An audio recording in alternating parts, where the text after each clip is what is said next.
chocolate quente na mão, chave do carro, bora dar uma volta. Going down. E aí, vamos lá, vamos dar uma voltinha. Hoje eu tô aqui no carro, né? Hoje é domingo. Tô indo ali no Walmart, no PetSmart, né? Que é o pet shop. E como eu falei no vídeo passado, eu vou falar um pouquinho sobre a questão de moradia, que eu acho que é a próxima, né, pergunta a ser respondida quando você está aí no Projeto Canadá. Primeiro eu falei, né, da importância do inglês, depois eu falei sobre a questão financeira, né, econômica do projeto todo, e aí você começa indo para umas partes mais assim práticas, que é a escolha da cidade. Eu falei de Toronto, e agora como escolher um bairro, né, aqui em Toronto.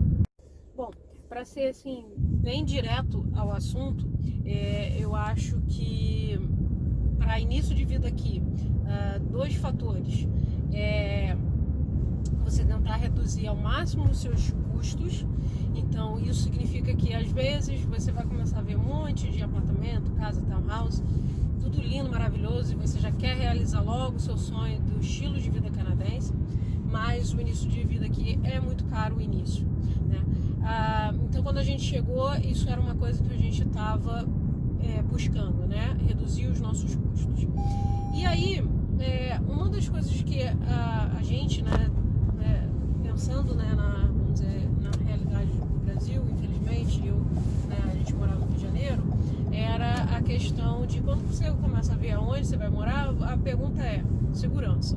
De uma forma geral, tá? Uma forma geral, aqui em Toronto é seguro. Se você fizer um comparativo, né, dos números de assassinato, assalto e tudo mais, os números são muito diferentes. Então, uma forma geral, o que existe aqui em Toronto, existem algumas regiões com uma questão histórica, né, ou uma questão de lugares onde tem deixa eu só fazer essa viradinha aqui, lugares onde tem muita questão de albergue, né, onde abriga, né, moradores de rua,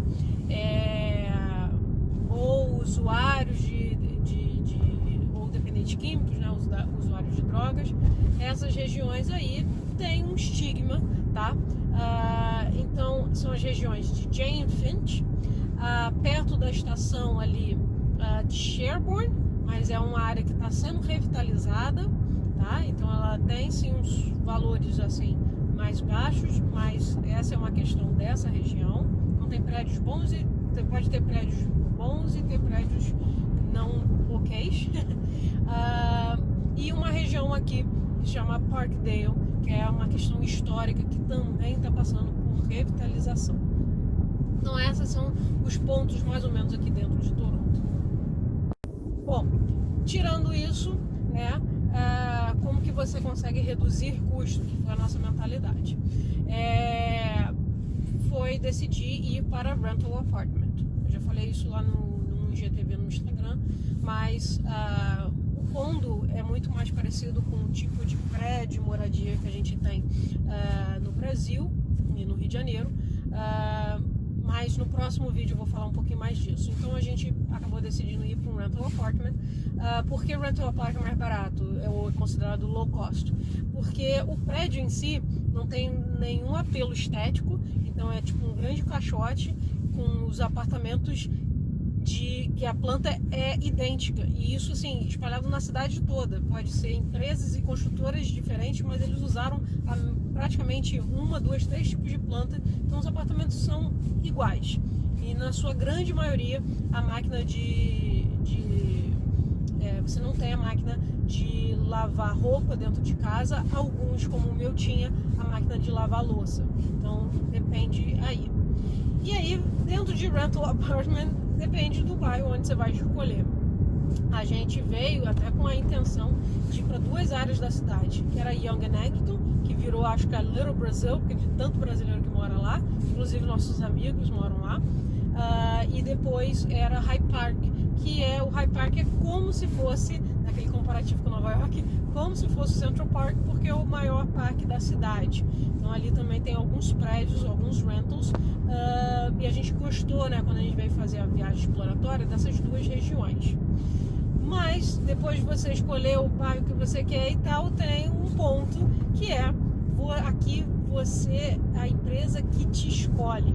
Então mesmo você fazendo todo, né, amei esse bairro e tal, se você não for escolhido pela empresa, se a empresa falar assim, olha, você é residente temporário, você não tem histórico de crédito aqui, a gente prefere passar, não permitir que você mora aqui, isso é muito comum e aconteceu com a gente. A gente foi num prédio que era super legal, porque ele era um rental, mas ele era conectado a um condo, então a gente poderia usar piscina, salão de festas, mas começaram a botar muito empecilho. E aí, como a gente tinha alugado o Airbnb para 20 dias, e é caro, tudo aqui é caro, né? Porque você tá pagando em real no início, a gente começou a entender que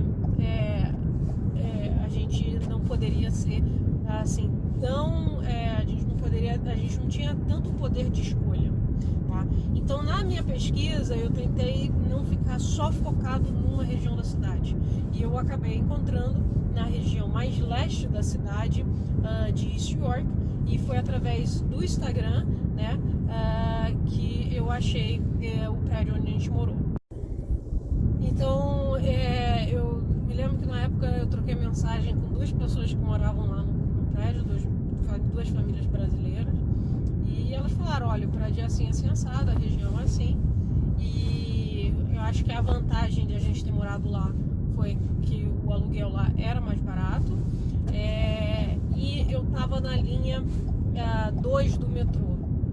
A linha 1, ela foi modernizada um tempo atrás e ela tá sempre em reforma. E eu fiquei aí uns, sei lá, 6 a 8 meses, enquanto eu estava no Brasil, entrando todo dia no site do TTC, vendo, e eu via que a linha 1 sofria muito com tá parado o metrô, logo você tem que pegar o shuttle bus, né, que é o ônibus que vai fazer o mesmo caminho do metrô, mas aí demora, enche. Quando a gente fez a viagem exploratória, a gente pegou esse shuttle bus e a gente viu que, você tem que sair do metrô, aí sobe, aí é muito mais gente, né? O metrô comporta muito mais gente, obviamente, que o ônibus. Eles vão colocando um ônibus atrás do outro, mas é cheio, fica lotado. E aí eu falei, cara, isso daqui eu acho que no dia a dia vai estressar. Então, eu vi que a região, né, onde a gente acabou morando, eu também tinha duas opções para ir para a faculdade, que era metrô e streetcar. Então, logo, eu achei realmente uma boa escolha. Para ter uma ideia, e como que eu falo que esse início de vida é caro? Na época, a gente, entre o apartamento, né, o aluguel do apartamento e a vaga da garagem, porque você paga por fora a vaga da garagem, a gente aí era $1.700, 1.680 para ser preciso. Cara, se você for converter, e hoje não deve estar mais $1.700, tá, esse aluguel, mas se você for converter, isso aí é mais de R$7.000. E aqui você tem que dar o primeiro e último aluguel, né? Então, assim, a gente realmente focou em deixar os custos baixos. Então, a gente acabou indo para o lado mais leste da cidade. Muda nos bairros aqui em Toronto. Vai mudar a questão de vamos dizer assim, a história do bairro, ou seja, quais foram os tipos de imigrantes que desenvolveram aquele bairro, e aí isso vai mudar. Então a gente, por exemplo, aqui tem a região da Dufferin, que é a região onde se encontram muitos portugueses. Então, ela tem uma característica. Tem regiões aqui que tem muito coreano, é a região de North York, que é muito desenvolvida. Existem duas Korean towns aqui. Uma mais por perto da cidade, perto da Bloor Street, e a outra em North York. E North York parece uma outra downtown. Então, tem região mais de indiano, tem região mais de chinês. Então, assim, Toronto ela é muito caracterizada pelos tipos de imigrantes que fizeram parte da história daquele bairro, e aí vai ter essa questão cultural que vai influenciar.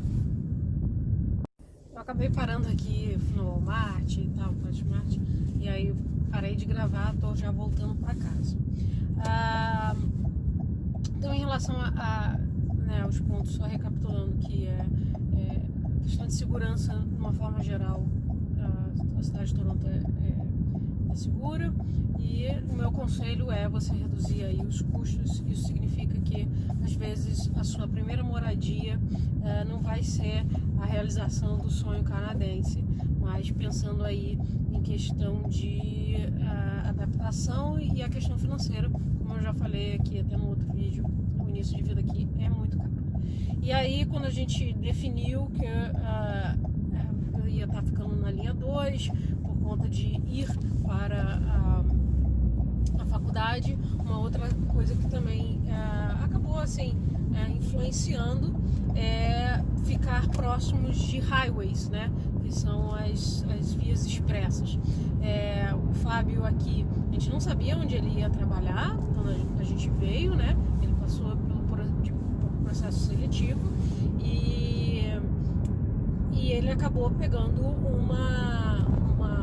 ele acabou trabalhando, né? Ele trabalha numa empresa que é fora de Toronto, e aí a gente teve que comprar carro, né?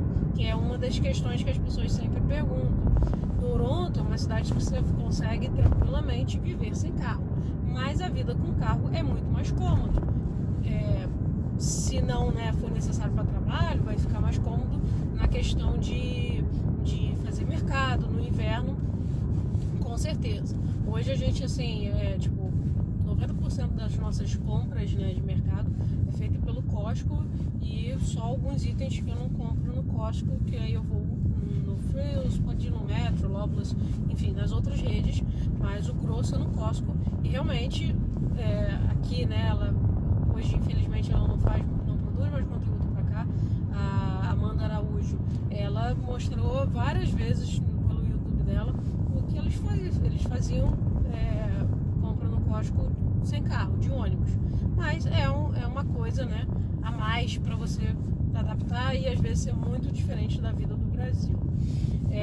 Então eu acho que o carro a gente economizou, vamos dizer assim, um pouco na questão do aluguel, e isso foi bom porque a gente comprou um carro e, né, é super cômodo a vida com carro.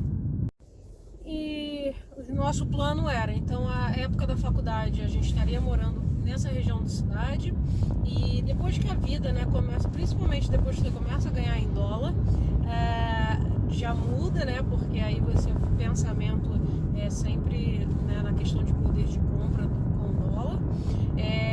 E depois eu quero gravar um vídeo aqui falando que a vida depois do college, porque o college para a grande maioria é muito estressante, mas depois do college, né, com os dois trabalhando aí full time, aí é um outro cenário.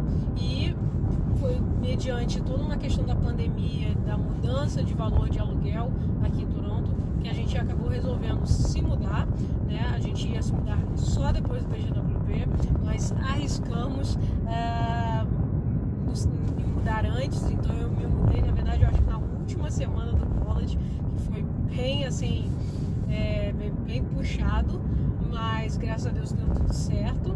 E aí a gente foi, né, para um bairro que eu já tinha visto desde lá da época do Brasil, e desde que a gente chegou aqui, era um bairro que a gente estava namorando, que a gente gosta muito, e a gente está amando morar ali, né? Eu vou gravar depois um vídeo, eu quero ver se um dia legal assim para gravar um pouquinho dessa região aqui da cidade, desse bairro, mas eu fui pro lado west, né? Eu fui pro lado oeste, então eu cruzei realmente a cidade. Então aí essas foram minhas dicas na escolha de bairro, né? Opte sempre por tentar ficar perto do metrô. Eu acho que é o mais, assim, é o mais reliable, né? É o que você pode mais confiar. Às vezes, em algumas regiões, né, você tem que pegar um ônibus, às vezes 5 minutos de ônibus e tal. que é sempre bom essa opção. Se você, né, no inverno rigoroso, você vai com ônibus até a estação e depois vem. Hoje, por exemplo, vou falar isso no vídeo que eu vou gravar do bairro. Aqui essa região ela é alimentada pelo streetcar, e aí o streetcar ele tem umas questõezinhas dele. Eu acho que ele é o mais lento, né, dos três, e se alguma coisa acontece, tipo uma batida e tal, ele que mais fica prejudicado porque ele anda sobre trilhos, então não tem muito o que fazer. Essa é uma região que a gente está gostando muito de morar, porque a gente hoje, nosso estilo de vida é diferente, né? Os dois trabalhando, onde eu trabalho, a rotina agora é diferente do que na época do college. Então, essas aí são as dicas em relação à escolha de bairro aqui em Toronto. Beleza? Um beijo, tchau, até o próximo vídeo.